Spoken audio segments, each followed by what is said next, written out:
Hey, Sammy here with SGM Landscaping, your local and family-owned landscape installation experts. Here at SGM, we offer a wide range of options from artificial turf, paver and travertine patios and walkways, custom barbecues, outdoor kitchens. We also specialize in custom putting greens. Every design is completely custom to suit your family's every need, keeping the safety of your children and pets in mind. Call SGM Landscaping today at 520-668-2281 or visit us online at sgmscapes.com for a free quote today. Copper Creek Cookies, Copper Creek Cookies, coppercreekcookies.net.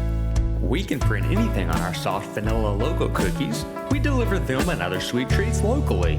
We are located at 4249 West Ina Road, Suite 121. Call us 520-300-1131. We make smiles. Copper Creek Cookies, Copper Creek Cookies, coppercreekcookies.net. Is this your first podcast? No, it's not. It's not? Okay. But it's my first probably in-person podcast. Okay. I'm either used to, like, if I'm being interviewed or doing TV, it's like one or the other. You know, the podcast has just been like over the phone or via Zoom. Okay. Or, all right. Yeah. Makes sense.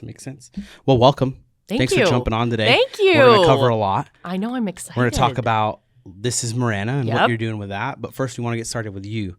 I want people, our listeners, to know who you are and know what you're doing in the background with us and what you're doing on the side and, you know, everything going on in Lauren's life, you know. Yeah. First thing is I want to certifiably know how to say the last name starts with a V because Okay. I've been struggling with it. Okay. It's actually, it's Burgoyne. Burgoyne. 2 syllables. I can do that. And it actually, like, it looks as it sounds. Yes. It's pretty phonetic that way. Burgoyne. Yes. And Okay. then my new last name, because I recently was married. Congratulations. Yay. Yeah. Thank you. To my partner, Glenn. And our new last name is Hollick. Okay. So obviously having my professional name being with me like my whole life until the past year, I'm getting used to like kind of doing the double name. Okay. Yeah. yeah. So yeah. we're all getting used to it, David. Yeah, It's all right. Yeah. For sure. See, now I have a point of reference now. I can go online and watch our podcast and be like, I know how to say it again. Yeah. And you know what? And if you don't want to say Burgoyne, Hollick is pretty easy. Yes. Hollick. Hollick. Yes. Yeah. Easy. Okay. There's stuff on the table here. Yeah. So I brought props. Okay. Okay. I'm excited. Let's do this. So let's talk about you. Okay. Let's get started. Gosh. Let's see. I grew up in the Midwest. So I'm a very proud Midwest girl. Very close with my family. I have 2 brothers, and they're both, you know, my best friends. And my mom and dad, they're back in the Midwest. I'm a proud auntie. Auntie Lala, so I go by Lala. The kids call me Lala. Nice. Yeah. I have 1 niece, 3 nephews, and actually the Fam Bam is coming for spring break. So let's see, the last week of March. So we'll definitely be playing all over Marana. I'm super excited about that. That was my next question. What are you going to do? What are we going to do? Okay, so this is actually, I think it's probably their 4th time coming. Okay. So it's like, it's kind of great because I feel like we've done all the things. Mm-hmm. You know, we've done Old Tucson Studios, love that. We've done the Desert Museum. We've hiked Sabino. My husband works at La Paloma, so we definitely crashed the La Paloma pool scene. One of my favorite spots. Yeah. Right? Yeah, I mean, I don't play golf, but they do. Mm-hmm. So we've done that. We've done the road trips to Mount Lemmon. You know, we've gone up to Flag, done the Grand Canyon. So because I love the timing of, you know, me coming to the This is Marana team because it's inspiring me to do some more Marana stuff. Yes. So I know there's a couple paintball places that might need to happen. Obviously a ton of hiking, a lot of good restaurants. So they're a lot of fun. Yeah. Yeah. Yeah. No, it's great. It's a good spot. I mean, so I briefly lived in the Midwest for a bit. Okay. For some sports stuff in college. And I remember coming back and there's just something about the mountains and the valley and just the color and everything. It was like, whoa. So yeah, it's cool having them visit because I'm sure it's just like a nice change. Yeah. Well, it's like I wanted to ask you, whereabouts in the Midwest were you? Okay. tiny little town called Marshall, Missouri. Marshall. Okay. So about, I could be wrong, but it's about 70 miles east of Kansas City. Okay. Slightly northeast. Okay. Biggest thing to do there is a Walmart. I mean, which, hey. Our college. Can be a good time. Yeah. There wasn't much else to do out there except go to Walmart and play football for me. Okay. Or go to class. Yeah. So, but yeah, that's where I was at. I did visit Columbia. Yeah. That's Those are my roots. Yeah. Yeah. Yeah. Look into the camera. Go Tigers. Yeah. Yeah. I went to a game. I got to go on the field. Oh, that's cool. It was really cool at Mizzou. Yeah. It was back when Chase Daniels was the quarterback. I do remember that time. I got to go to, it was the game where they played Texas A&M at home. Okay. And they won. It was pretty cool. So they were really good that year. I think they had like one loss or something like that, and they went to the Sugar Bowl. Oh, yeah.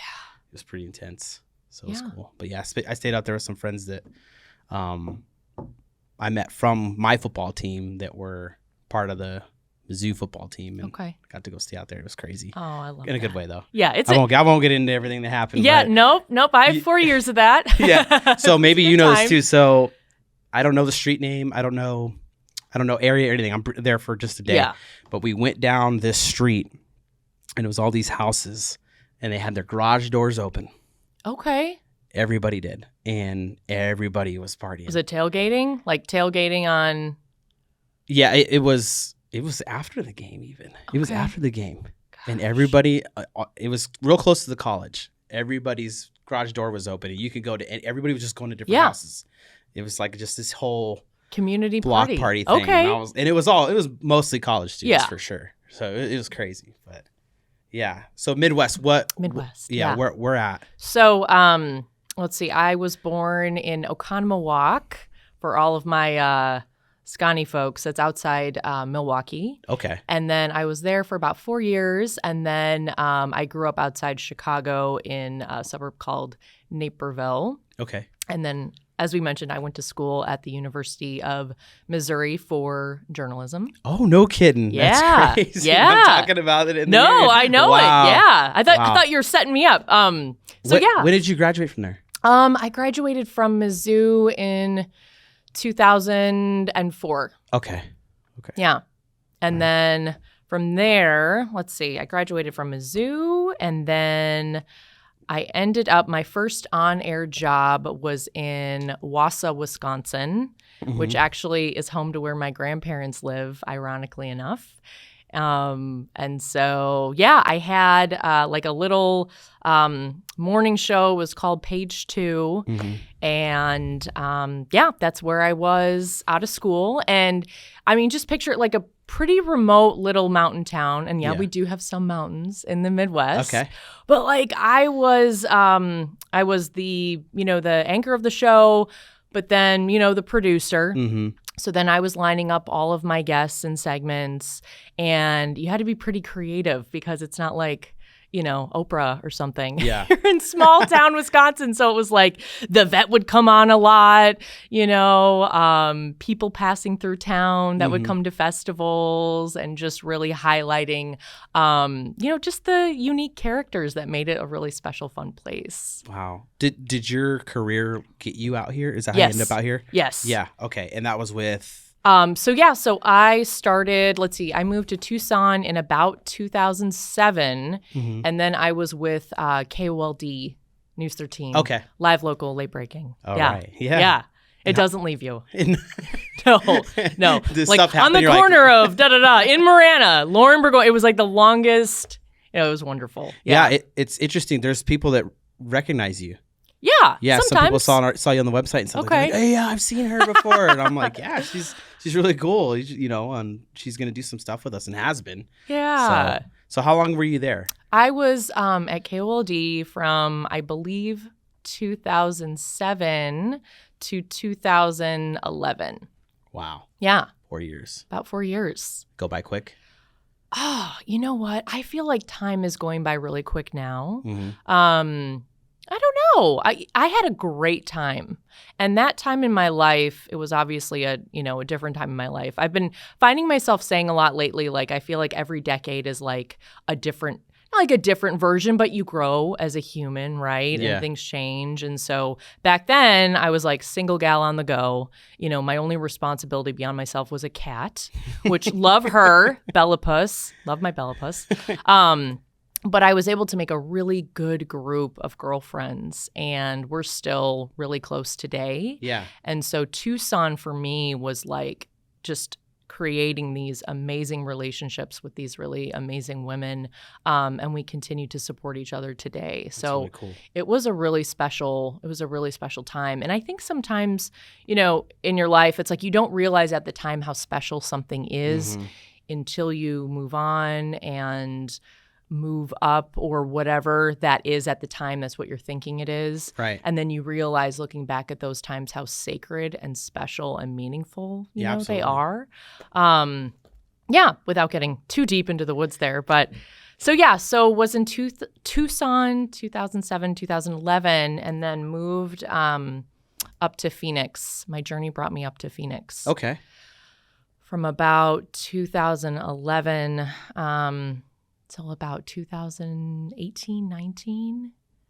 And that was another chapter. Yeah. What were you doing up there? So I, after doing morning reporting for 4 years, I was the morning reporter here. So that meant I had to be up at like 1:30 in the morning. No kidding. 1:30 in the morning? 1:30 in the morning. Oh my gosh. What time were you going to sleep? I was a lot younger than David. So we could pull it off. You know what I mean? Yeah. Dude, adrenaline, coffee. I was like, I'm never going to slow down. No, Yeah. it catches up with you, It just kind of depended. I mean, I would try to be good, right? And go to bed at like 10.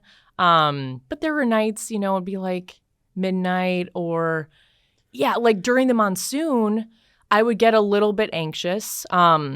Because if, during the summer months, the rain starts pounding down on your window, and I just knew, I'm like, my producer's going to call me. And sure enough, it'd be like 12:30, and they're like, hey, we've got swiftwater rescues going on, we've got breaking news and we need you for. So, those days you would go in a little bit earlier than that, and you'd stay till the noon show sometimes. And then during that time in my life, I was a nanny. So I would do my TV work, and then after that, I would go be nanny. Wow. So, like I said, a lot more busy, energy. yeah. Yeah. I always love kids. Always loved kids. I don't have any of my own at this point, but I've just a love for working with children. Yeah, they're awesome. They're great. They really are. They're So my much fun. favorite. So innocent. They're just magic. Yeah. They don't care They don't about care. what's going on around them. They don't, they're it's not just- calculated. And when it's free. when you interview them, you're going to get the most honest answer, because they're not like in their head like, well, should I say this? Should I not say this? Like, it's just like, I mean, good, bad, or indifferent. Like, they're just going to say, what's on their mind. Right. Absolutely. Yeah. Okay, we're going to take a break. Hey, Clint, my earpiece is down. I'm going to come and get batteries so we can stop right here and then regroup. Also, AirPlay went down here. Well, we're back. Had some technical difficulties. I don't know if it's the weather or what, but today the gremlins are here. That's what we say. We're like, when there's something going weird, it's like the gremlins are here. They're back. Yeah, they're getting us. They're messing with our stuff. Yeah, so monsoon season, Yeah. I feel like, is the pinnacle of weather events here. Yeah. I think, do people genuinely come here to see it? Is that part of tourism? Do they? I don't know. Okay, here's the deal, though. I will say this. Having lived in both Tucson and Phoenix. Okay. Dude, like, I hate to throw Phoenix some shade, but... They need shade. Right? Yeah. Like, tip your servers. But yeah, I mean, our monsoon, I feel like our monsoon's just it's just more active. Yeah. It's just more to see. I think our monsoon is definitely, I feel like the monsoon up there was more of like the haboob, just dirt. I mean, you just feel bad. And then you come down to Tucson and it's just like this, cleansing. Yeah. It's like this beautiful, unless you're out reporting in it, and then behind you, you're like, there's walls of water behind me and I'm just trying to stay afloat, in your little pop-up boat. But Did you have a particular year where it was like worse than others, where you were like, I went to a lot of things, or? That's a great question. I feel like 2007 was pretty active. Mm-hmm. Don't quote me on that, though. I'm sure someone could look that up and be like, she doesn't know what she's talking about. But so I remember my mom drove me out here with my cat during that year, and it was the summer. We moved out here during the summer, and it was so hot. It was around 4th of July, and my mom was like, I love you, but I'm never going to move here. I'm like, well, thanks. Just drop me off. All right. But, she came during July. It's like the worst. Just You're the starting worst. to get that little bit of humidity. And it's the 4th of July, where it's like, do not light fireworks. And like the 4th of July back in the Midwest, it's just different because that's like the time to be outside and to like celebrate. And here it's kind of like, it's a big deal. It's special, of course. It's our nation's birthday, but it's just a different vibe because it's so hot. It is. But yeah, I feel like we did have an active monsoon because I feel like I started and I was just like, oh wow, I'm really jumping into this role. Like let's do this. Yeah. Action. Yeah. Action. Yeah. Plenty of action. Yeah. So what are you doing with This Is Marana? You want to share? Yeah. I get to go on fun adventures thanks to you guys, David. I get to go on fun adventures around Marana. I love the format because in working with you guys just allow me to be creative and, kind of throw the spaghetti at the wall and like kind that. of experiment with just like, pardon me, things that I try to put my Marana lens on and think, well, if I'm reading this, like, what am I interested in? What might I want to know about? Where might I want to go? What are the stories about Marana, that I might be interested in? And I'm only really just getting my feet wet, like I just started with you guys in December. So I feel like I'm just kind of starting to get a rhythm. No shortage of ideas of things I want to do. Yeah.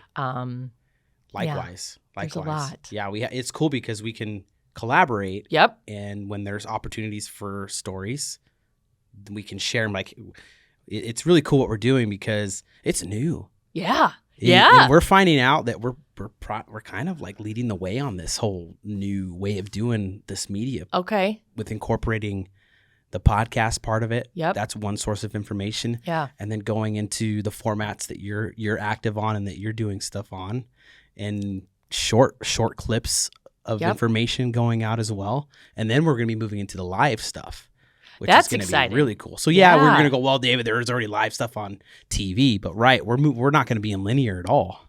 We're going to be just online for people and on apps so they can listen in their cars and stuff and watch when they're out and about. Because what we found with some research is Bluetooth is the number one used tool in the car now. Really? FM has dropped. Okay. And AM is. I mean, that's not totally shocking. Yeah. I know. I mean, for the most part, you're like, that makes sense, right? I get that. Yeah. I mean, I still listen to the radio. I love our radio folks in town. Absolutely. But that doesn't. And we do too. Totally we have we have good partnerships with some of the radio folks here in town. But it's like, we got to move into that and have fun with it. And I was like, and Clint, we were like, we need to bring in people that know what they're doing with this. And we put out that application stuff, and you're one of the ones that stood out. And we're like, we should do an interview like ASAP. Oh, you guys are so kind. I saw it, and I was just like, I was just attracted to it. I thought, wow, this just sounds refreshing, creative, and as you know, being a reporter for KWLD, like I love Marana. Marana was my stomping grounds. Yeah. For many years. Now I live in Oro Valley, so they're like cousins, right? Or maybe brother and sister, not sure. Maybe sister, I'm not sure what the relationship is. I don't want to get in trouble. But they're close. And so, I think it's great. I think I'll also look forward to, interacting a little more with just people in Marana and kind of wanting to find out, like, what are you interested in? What do you care about? What do you want to know about? What's fun? What are the things in your town you would like help discovering or take us on that journey? Yeah, for sure. So I'm definitely excited about that. And the cool thing is like you get to be on the front line to hear people and what they want different. Yeah. How they want to progress, and then we can help influence that as well. and reach out to people, the leaders here, and say, hey, what do you think about this idea? We all know that everybody wants the freeway to work out at these different exits. I mean, it's totally obvious because anybody that drives is like, this is Cortero and Tangerine and all this stuff. This isn't working. Let's move on. But no, you're doing awesome work. It's fun. I enjoy reading the stuff that you're putting together. And then if you're listening, you haven't followed her on Instagram, the Daily Zona, do it. We're collaborating on reels and stuff like that to also push stuff out. So it's really David. cool. No, it's fun. Okay.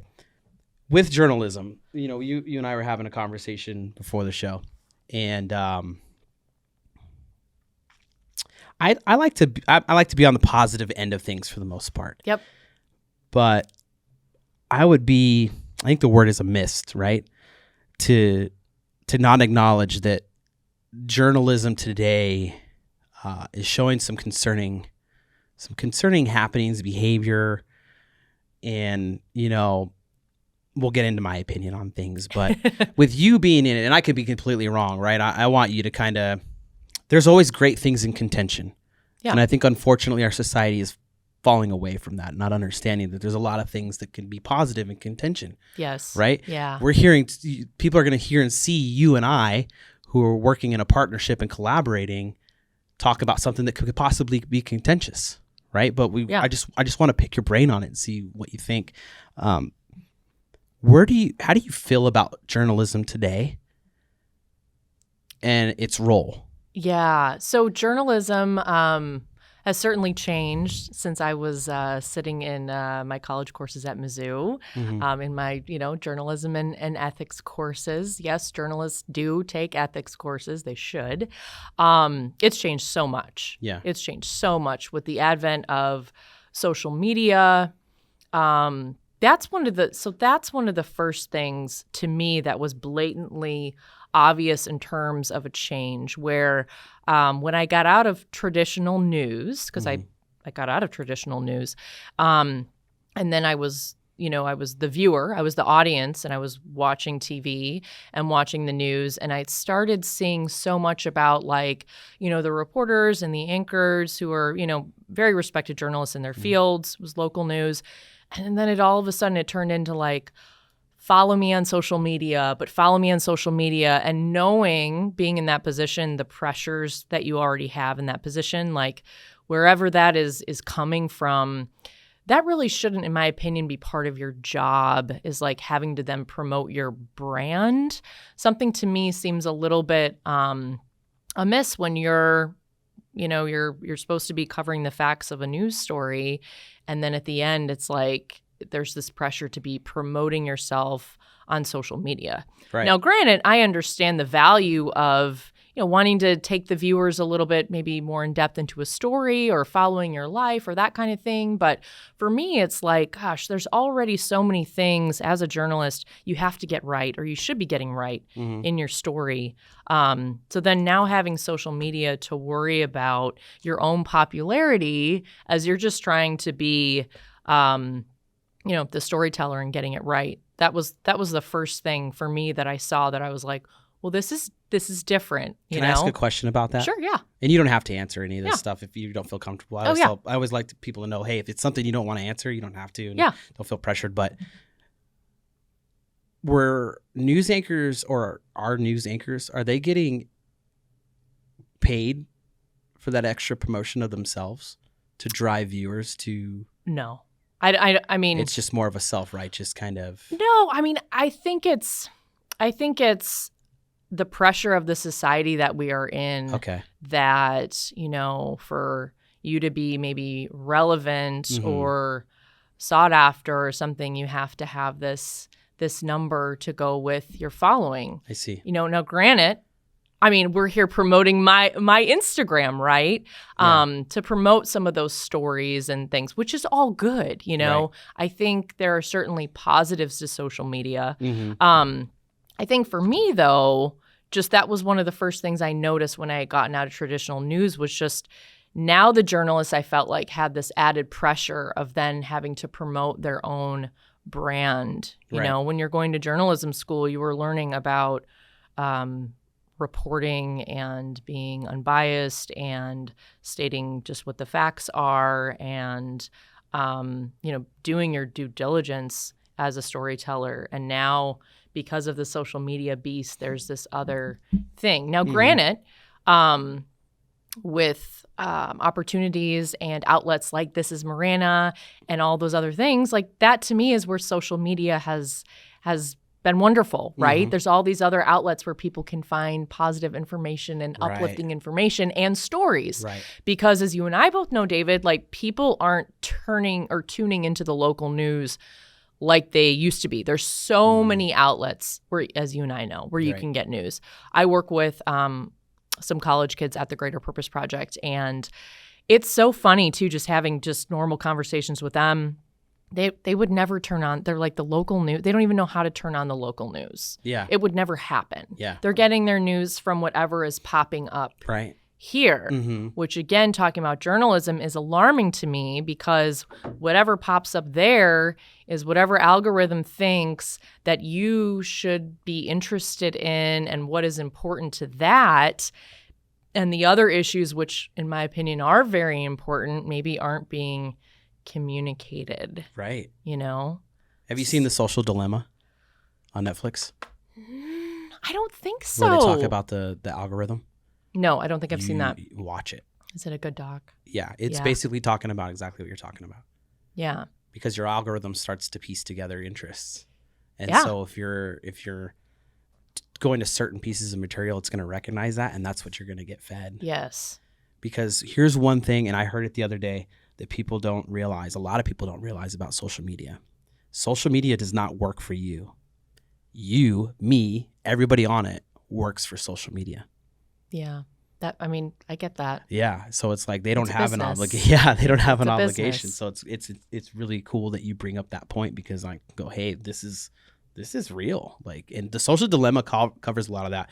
If you're listening and you haven't seen that documentary, highly suggest going and checking it out because it really gives them great insight about what is actually to this day going on with the algorithm and the divisiveness of people. It comes to this because I'll talk to my wife and she's like, why are people so like strung out and bent up? And I'm like, I hate to say it, as much as we use it for a lot of stuff we do business wise, it's this.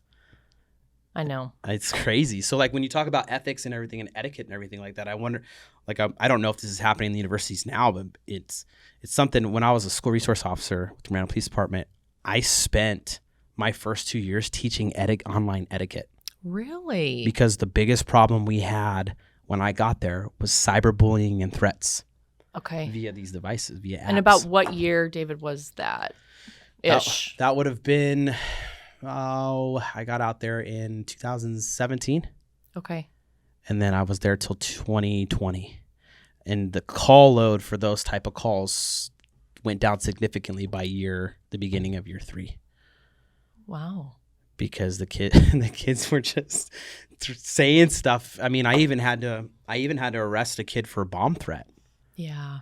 Because they sent out a tweet and it went out and all that stuff. And I even had a tweet where somebody threatened me, took a picture of my car and posted it and was like, "You're done," or something weird. You know what I mean? Yeah. But no, it's that's like, alarming. But you have to take that seriously. It came down to is they weren't educated on it. The kids weren't. So you kind of got to go to them like, "Hey, I know you don't know, but this is kind of what can happen." Yeah. So we're talking about that with media today. Yeah. The stories are getting like, I think we could probably agree that it's a responsibility for all of us to dig in a little more. Yes, to dig in a little more, to look at the source. Mm-hmm. It's funny though, like my husband will come to me and he'll be like, "Look at this picture of this tiger on this windshield." And then he'll do a double take and he's like, "But I don't think that's real." And that's what's alarming too, is like what even is real because of all of the CGI, because of AI too. You can get stuff put together pretty quick. Yeah. So that in itself is also alarming as to like what is actually factual that is being fed to you. And that's something else that you have to like think about, when really you would just like to hope, and you're like Pollyanna brain that like the news would just come to you and it would just be, what it actually is. But Yeah. Things have changed. So do you think that just the development of new technology is the reason that the younger people are just not going on the linear TV and watching? Yeah, I think so. I think this is, where life is happening for them, especially. And, as we obviously saw during the pandemic, that certainly made the phone just your lifeline, right. So if that's your lifeline to everything, then turning on the TV and watching the local news for them anyway is just not, it's just not relevant, or it's just not, they didn't really always grow up with it, or maybe they grew up with it, but it's just, this is where it's at, this is where they're getting their stuff. Yeah. Clint's like, that's the most valuable piece of real estate on the planet. Yeah. I mean, you know what happens when people lose their phones? They wig out. And I get it. I've been there. Yeah. I'm guilty of all the sins. Okay. Yeah. So please, I absolutely, own up to all of that stuff. But it's a tricky beast right now. Yeah. This is a great conversation. This is awesome because I've never gotten to ask somebody who was in it the perspective on it. Because I think a lot of people are wondering.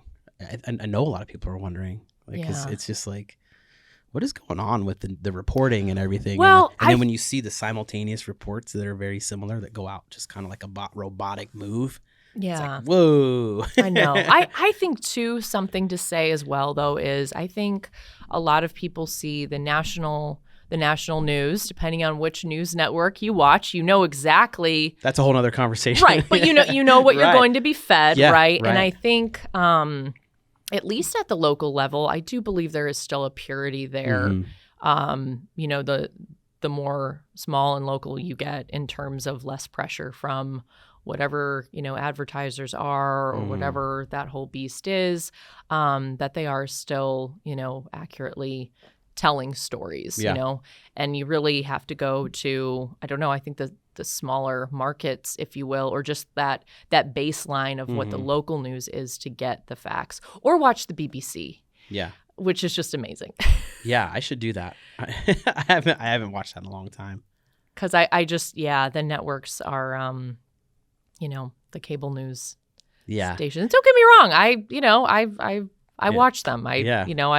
But you have to kind of understand what lens you're watching them from, and just remember too that there's so much. It's and I hear this from a lot of people too, David, is in your own sphere, in your own world, there's so much good going on, and just to remember to just appreciate all those really important things, the big things, the little things in your own sphere, and the good that you're seeing in this world, and share all of that, and really put that out there, as opposed to because I get into it too. I mean, I have anxiety. That's topic for a different show, but I pull up my own phone, and you're just seeing it's negative. There's these sad, horrible things going on, but also they're also coming to me because I've clicked on some of them before. Here's more. Right. And that's why we're doing what we're doing.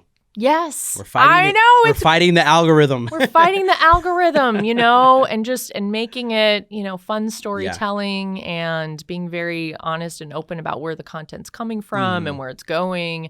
And having the community rally around it.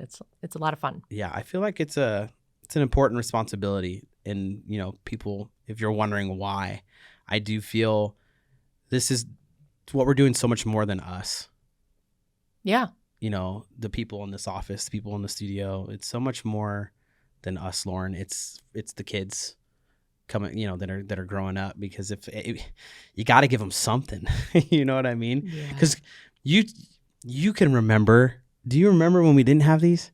Yeah. Do you remember those days? I do remember those days. Where you twiddled your thumbs? I had a great time during those days. It was a wonderful time. And you just went to the mall or something? Yeah, you went to the mall. You hung out? Or I was on my home phone a lot. Yeah. I had my own phone line. Oh. Did you have, what was the big perk back in not caller ID, but the other one where you can have multiple people on the line? What is it? Oh, yeah. I know what you're talking about. We could do a group conversation? Yes.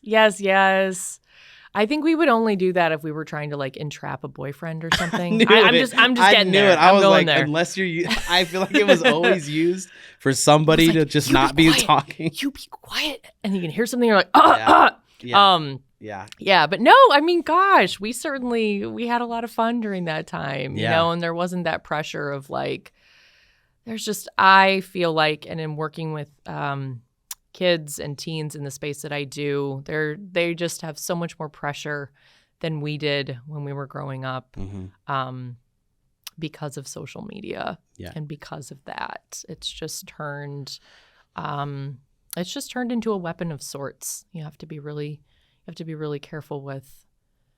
You know, I mean, so many times, like kids, they're just getting all of this information and it's not being filtered, you know, they're just inundated with it. And then, you know, I mean, grown-ups, adult people, like we fall into it too, you know, you feel sometimes this need to like, I don't know, like, you know, have your social media up to date and be documenting the good, but then be documenting what you're going through and all of that. And I can imagine that. I mean, you're saying that as like, you know, a 30-some-year-old adult or 40 and whatever, beyond 20-some, you know, you think about kids who are like in their teen years having to even think about that when the decision-making part of their brain isn't complete until they're 25. It's a lot. Yeah. So what are you doing with kids right now? What projects you got going? Yay! Yeah, you tell it's like my favorite thing. That's my most favorite thing. The Greater Purpose Project. So we just wrapped up. We kicked off January. We worked with the superheroes at the YMCA of Southern Arizona. And we had a little bit of like a superhero winter break camp as part of their winter break camp. Okay. And so what we do is our primary goal in working with the youth is to empower them to discover their purpose and value through youth-led service projects that benefit our community. But ultimately, it teaches them how to help others and how to love themselves through the helping of others. And so at our most recent winter break camp, we did a project to benefit our vibrant refugee community here in Tucson. And so we worked with these kids on making these beautiful, large fleece blankets for these refugee families and kids to have. And so the kids worked on the blankets, and they also made these really cute friendship cards. Welcome, friend. You know, welcome to Tucson, your friend. And then we also the kids made these like welcome banners so that when they, you know, are picked up from the airport, they can see like a big, bright welcome sign full of kids, bright colored painting. And as part of our curriculum, what we do too is, you know, depending on, because our projects are varied. I mean, we've done stuff to help our troops serving overseas. We've done care packages and letters to them. We have done Operation Quench was helping our neighbors experiencing homelessness. Like we have a whole cadre of service projects. But for this most recent one, for our refugee project, we also had actually a friend of mine who was a Syrian refugee come in and tell her story to the kids. She came here pregnant, and her husband was unable. He hadn't been granted a visa yet. So she came here alone and raised her son, and now she's a certified caregiver. She gives back to the community. Wow. She's very big on that. I came here, and these neighbors and amazing Americans helped me out, and now I'm able to give back. And when Nada spoke, she brought this blanket that she had been given when she first came here, and she still has it, 10 years later. And so for our kids working on the project to see how impactful these blankets that they were making were going to be to local kids in the community was very powerful. And we work with the kids on identifying their superpowers, identifying what makes them special. We do dream work with the kids. We have them draw what their dreams are. Yeah. We do a lot of positive affirmations. But we make it fun. Yeah. We got to make it fun. So I did bring my Hulk hands today, David, and maybe offline we will definitely have you do like a Hulk smash. Okay. Because we like to warm up the kids in our assemblies with Hulk smash. Okay. And we obviously have our superhero signs because our whole thing is Zap. There is a superhero in all of us. And so Kaboom. You got Kaboom. Kapow. I got Zap. I can't read. It was upside down. It's all right. Kapow. It's okay. It's okay, David. We got Boom. But our whole jam is to help kids discover the superhero that lives within all of us. Help them discover how to use your superpowers to help others. And what we are finding is that it does so much good for their own mental health, being able to be the giver. Yeah. Yeah, no, that's I mean, huge. you know that.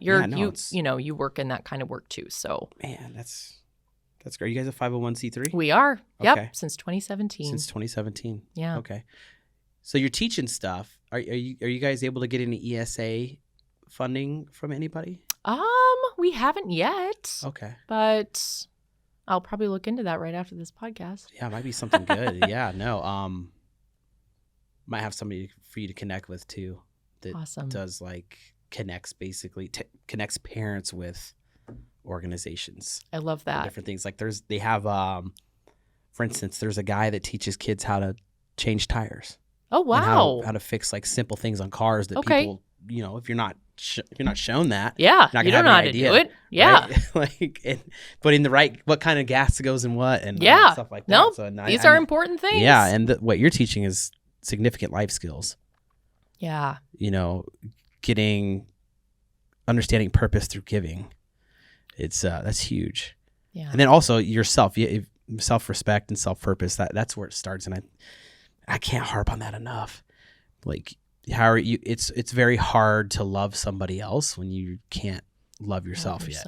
Like, how are you supposed to bring on that if you're already just like, man, I can't deal with myself. Yeah. That's a whole other conversation. I know, and helping kids understand too. We talk to them about it's like in order to be brave, you have to go through something hard. You have and that's okay. And that's okay. Yeah. You have to go through adversity first to discover, just how brave and how strong you are, you know, and talking to them about that. Because, while our organization is for all, we certainly prioritize working with at-risk and underserved populations. Right. And that's another thing that we have found is that, typically those groups aren't given the opportunity to volunteer and to give back. So often they're on the receiving end of charity, which they need to be. You need to have your basic needs met. Right. But then they deserve the opportunity to feel empowered and to know they have something to give as well, because that is so powerful. You're flipping the script a bit there. That's kind of, it's just in our years of doing that. And that's what we've discovered is that, volunteerism should not be dictated by wealth or privilege, which if you look at it, it kind of has been. Right. Which is kind of just weird. Yeah. It's just like, So we like to bring it to those groups and make it available and accessible for everyone, because that's when you see the lights go on. I have this prop, or hang on a second. I brought some of my worksheets, David, which I would like you to fill out, actually. Okay. You should. But this one is like talking about your superpowers, and it hurts my heart, at first when we work with the kids on this, because there certainly will be kids who are like, I'm not good at anything. I'm not good at anything. I can't fill this out, Miss Lauren, and it's like, it's sad and it's real. But you get to work with them on helping them discover those things. And once they do, it's like, the lights turn on, but these are for you. Okay. Let's see here. You can fill that out and then do your dream work. And then what we also do is, I'm sure I'm going way over time. You can cut whatever you want. We don't have, hey, guess what? We don't have time. You know why? Because we can do whatever we want. Like, wow, Lauren came and talked forever. this is my passion. This is my thing. But we also work with schools on larger youth service projects in which we'll work with like a core group of students, and then they have to learn all about like the business side of how to make a service project, get it off the ground. So they write letters to sponsors, they write letters to community collaborators. They might, write a letter to you and say, hey, would it be possible for us to come on your podcast and talk about our service projects? They write press releases. So we're also instilling some of those job readiness skills as well as leadership training. This is really cool. So so listeners, Clint's in the room. Are you writing down notes about this? Yeah. Oh, you guys are the best. Yeah. Thanks for your support. So Clint's a very humble person, but Clint is on the board of the new community food bank in Marana. Oh, amazing. Yeah. Yeah. And we're going out there next week for the grand opening of the ribbon cutting out there. Oh, You're welcome to join us if you like. We're going to be out there. It's at what time is it at, Clint? 2 p.m. to 4 p.m. next Monday. Next month. I'll be in town. Yeah. So if you're interested, just shoot me a text and we'll let you know where it's at. Oh, I love that. But yeah, no, it's so here in this, we're trying to be as involved in the community as we can. Yeah. And I'm also on a board of 88 Crime. Oh, okay. So we both inserted ourselves and got the opportunity to help in different organizations and stuff, but maybe we can figure something out. Well, I bet with the Greater Purpose Project. Yeah. Well, there's always ways. What I love too about Tucson so much and Marana is that there's just always ways to collaborate. And I cannot tell you, it is the most giving city in that when you're just having a conversation with someone, and even if they might not be that direct person, everyone is so, open to being like, gosh, you need to talk to this person. Maybe you need to go to this meeting, or everyone is just so generous with wanting to help each other and understanding that high tide floats all boats, and just understanding that like we're all working together on all of these things. It's all connected, Right. So, yeah. Well, it's been great having you here. Thank you. Good. We had a really good conversation. Dude, we got into it, David. Yeah, we did. We did. But hey, no one else is talking about it. No, it's good though. It's good to have honest conversations. Yeah, whether it's because they're scared or what, but it's like we need to have these conversations, because if we don't, people are going to get comfortable without having them, and then things are just going to continue to slide. And then we're going to set a precedent of stuff, and we're going to go, what happened? And it's going to be like, well, at least David and Lauren can say, hey, we talked about this. We talked about it. You might not have agreed. You didn't listen. And that's okay too. You don't have to agree. Right. Exactly. And you hearing it from somebody that was in the industry is just completely different than hearing it from David, who is probably a lot better at plugging things in and getting them to work in here in the studio than any of the journalism stuff on there. But I'm trying though. I don't know if you've seen. You're playing a journalist on TV right now. You're doing an excellent job. I'm trying. I'm trying to write some stuff up. I'm like, hey, this is something cool. Let's write it up. And so is Clint. Clint's doing some articles too. I'm like, hey, did any of us think we were going to be doing this in 2024? Isn't that the beauty of it, though? That's why, I've always said people will be like, I always kind of hate the question, where do you see yourself in 5 years? Because if I had ever answered that, it would have never been right, and it would have never led me to where I am. Granted, I do love goals. I do believe setting goals and having a vision. Like, I get it. That is important. Write those things down. But don't limit yourself to that 5-year plan, because I would never be running around schools dressed up in a superhero costume, doing Hulk smash. Right. It would have never happened. Right. And then you have this, talking about dreams and stuff. You can't put a time limit on your dream. Nope. If you do that, then probably not going to happen. Yep. Or you're just not going to let it happen. Yep. It could take 5 years, could take 10 years, could take 20 years. Yeah. Sometimes, 40 years. Everything is a setup. Yeah. It can take a while. And that's okay. So individuals that are interested in supporting the Greater Purpose Project. Yeah, where to find us, right? Where do they find you? Go to our website, thegreaterpurposeproject.com. That's very long, but easy to spell. You can sign up for our our newsletters and that kind of thing there. We're also on social media trying to put some positive stuff out there. You can always email team at thegreaterpurposeproject.com if you just want to shoot us a note and ask more questions. We are growing the pack right now. So I am like, as many people we can get hands on deck to help us is so much appreciated. For sure. Are you the usual spokesperson for? Yeah. Okay. Yep. All right. I'm going to put you in contact with somebody on a radio show and see if we can get you on there. Oh, awesome. Yay. The other thing is, this is Marana. Yes. This is serious. This is Marana. It's here. It's happening. Yep. So is Marana Foodie, all this stuff. How do they reach out? How do people reach out to you in regards to contacting you about maybe some idea they have or a conversation or content maybe they want out or need help with? Oh, How do they reach out to you? Ooh, David, that's great. I can give you, I don't know, maybe the best email for that. Which, off the top of my head, I'm just like, Maybe we should make you an email. I think maybe that would be best. I'm not going to lie. We're solving problems on a recording. Yeah, I was like, I'm not going to lie. I have 4 emails right now, and I'm like, none of them would fit. None of them would fit the bill for it. You know what? So I will get you one. That would be great. Okay. That would be awesome. All right. Done. Okay, done. to be TBD. Okay, done. Check out the episode details for the email to reach out to Lauren in regards to This is Marana stuff. Yeah, hit me up. Tell me your story ideas and tell me about great people in the community and tell me about all the wonderful things happening in Marana. Love it. Yeah. Well, thank you so much for listening today. And if you're watching, cooler, right? That's even more cool.